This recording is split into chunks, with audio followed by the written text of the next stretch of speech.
वक्त में करो साफ सफाई।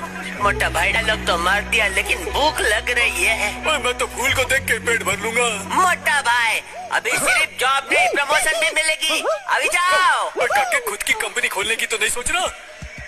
सोचा था उसकी मदद से बिजनेस इंटरनेशनल हो जाएगा। चलो चलो, नया स्टॉक आया है, बहुत है। नया स्टॉक?